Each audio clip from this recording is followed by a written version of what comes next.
Oh, give me a sec. My camera fell as I just started recording. But we'll keep going. Just a couple seconds. Okay. Hey, everybody. For those of you that are looking at this video just off the cuff, this is being made for someone that has already started a program and has had significant results in terms of lowering his pain and increasing the stability in his left shoulder. Now at this point he wanted to continue to work on improving his mobility, so I'm going to provide about 4 strategies for that. In addition to that, I'm going to add a little bit of some flavor in terms of helping him to continue to manage and improve his stability. So there's going to be a slightly more advanced stability exercise at the end of it. So 4 mobility exercises and 1 stability exercise for general shoulder health. So I guess without further ado, we'll just go ahead and get started.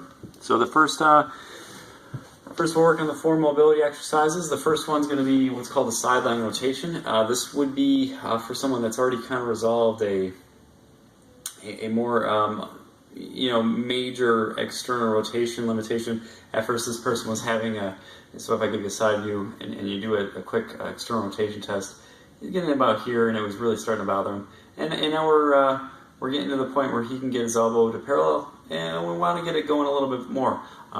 Some involvement with the middle back with this, so we're trying to open up the front frame of the shoulder to get a little bit more slack, and in addition we're trying to get more movement through the middle back. So this is going to take care of both of them. So what we're going to do is lay into a sideways position. Shoulders are going to be stacked. The arm you're trying to affect is going to be on the top. What we're going to do from here, bend the upper knee and hang that foot behind the knee on the bottom. And what we're going to do is, at this point, we're going to get moving with some mobility. So I'm going to take this top hand, I'm going to put both of my palms together, even. I'm going to take the top hand and move it about wrist length apart, and then I'm going to begin to rotate my arm upwards. So I'm going to get to a point where my middle back has to start to help with the rotation, but I'm going to try to get my body as close to parallel as I possibly can. So I'm going to give myself some room. Now that I've shown you the motion, I'm going to come forward a little bit more just so I get some more rotation. So once again, left shoulder is what we're working on. We're trying to get some middle back rotation too, so we're doing both. So I'm going to bring my hand, the right fingers are touching the left wrist, and from there I'm going to begin to move my shoulder up using my scapula as much as I can to hit a point of limit. And then when I hit that point of limit, what I'm going to do is begin to rotate my arm and my body downwards until I can get as close to the floor as possible. Now, I'm surprised that I'm able to do this today. I guess it shows that I've been doing pretty well with my mobility exercises, because I was for a quick minute about hitting right here and kind of hitting a point where I couldn't really get any further. So now at this point I can get towards the floor, which is desired. And you want to do this slow and controlled. Ideally, you're going to do both shoulders if possible, and you're going to do 2 rounds, and you want to do 10 slow controlled reps. Next one's going to be fairly simpler. We're going to take a pull, and you can do this in a number of ways. We're going to do some passive mobility here. So I'm taking the pull and I'm pushing with my right arm, allowing my left arm to remain hanging rather dead, meaning I'm not activating it. What that does is it allows for me to more affect the joint capsule and get more mobility through that. So what I'm doing is I'm pushing with my right arm in various directions. In general, we're going to push in many different directions, but my thumb is always going to be approximated up or sideways. So if you notice, what I'm going to try to do is hit an entire arc. So I'm going to start low, and I'm pushing once again with my right arm. And I'm going to do 5 to 10 reps in this downward position, and then I'm just going to move as if my hand was moving up a clock. So I'm going to go, let's say I was at 6, and now I'm moving into into a 7 o'clock position. Now I can go somewhere like a 9 o'clock. And I'm going to do 5 to 10 on each position. Where you're really going to get the most bang for your buck is when you start to get higher. Now that your shoulder's getting better, we're able to do these upwards positions without any trouble. And the place you want to feel this the most is, of course, through the front. Now, if you want to add a dynamic challenge to this, one thing you could do is do a lunge while you're doing this stretch. So I'm going to try to use my right leg as my front-loaded leg, and I'm going to stretch this left arm outwards. So right leg forward, left leg back. Once again, I'm getting a more total body rotation involving the middle back and involving some hip stability in when I do this. More making it like an activity. Once again, that one you're going to want to do in just one position, of course, because you're making it more difficult. So you want to go ideally above 90. So like halfway between top and side is good. Right about this angle right here. And you know, 2 rounds of 10 would be ideal for that.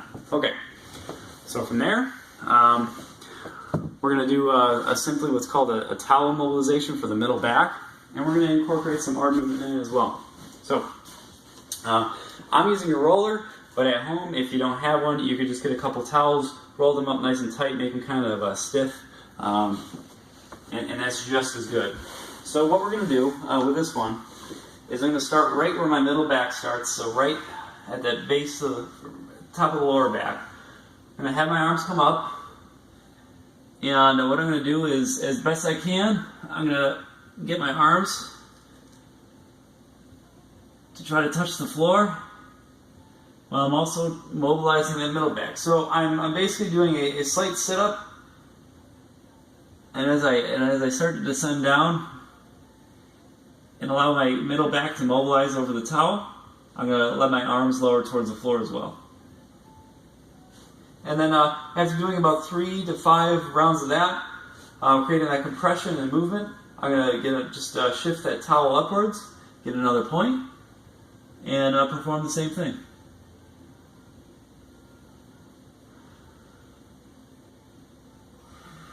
So, 3 to 5 reps on each one of these segments, and you want to do about 3 to 4 different positions, 3 to 4 different segments as you do this. What you're going to notice is that your arm movement is going to be easier to do the higher you get towards your neck. It's going to get harder to move that middle back, and then vice versa.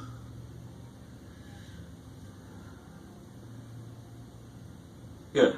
So I just showed you 4 points. You're going to want to do 3 to 5. Of course, I was abridging it, but hopefully you get the general idea from that.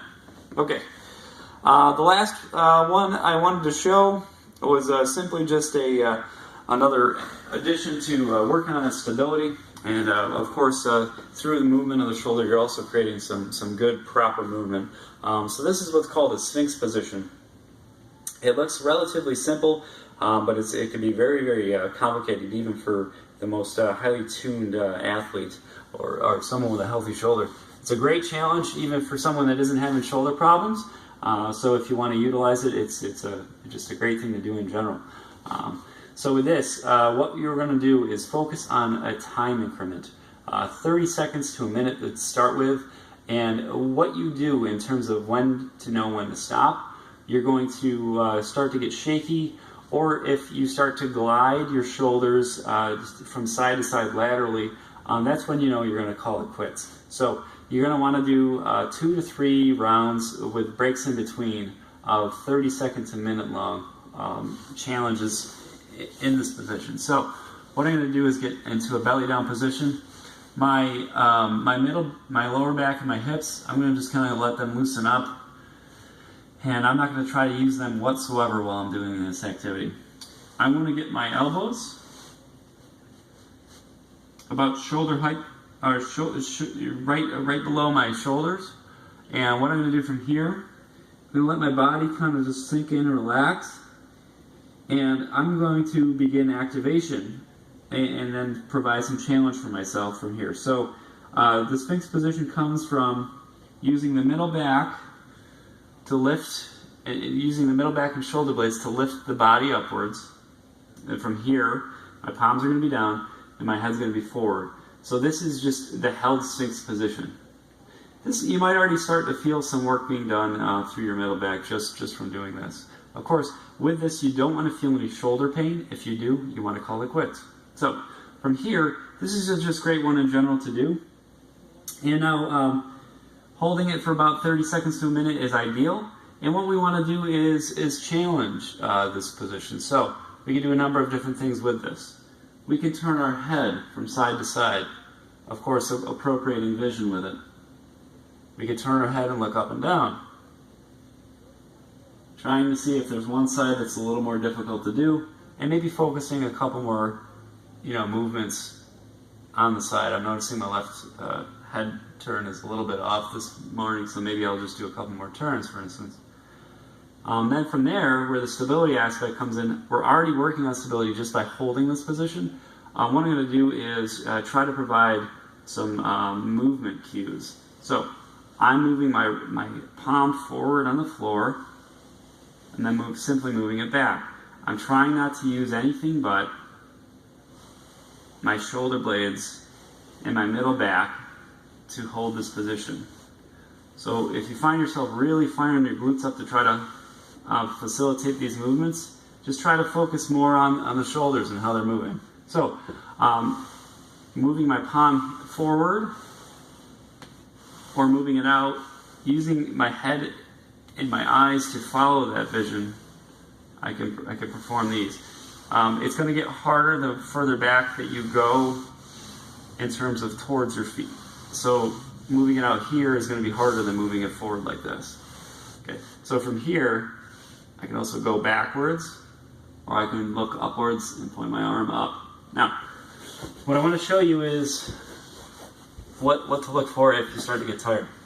So if I'm in this position and I'm moving, performing these motions forward, or let's say I start to go to the side, and I notice that I'm having to bend my shoulder outwards, the one that I'm stabilizing on, the one that's on the floor still.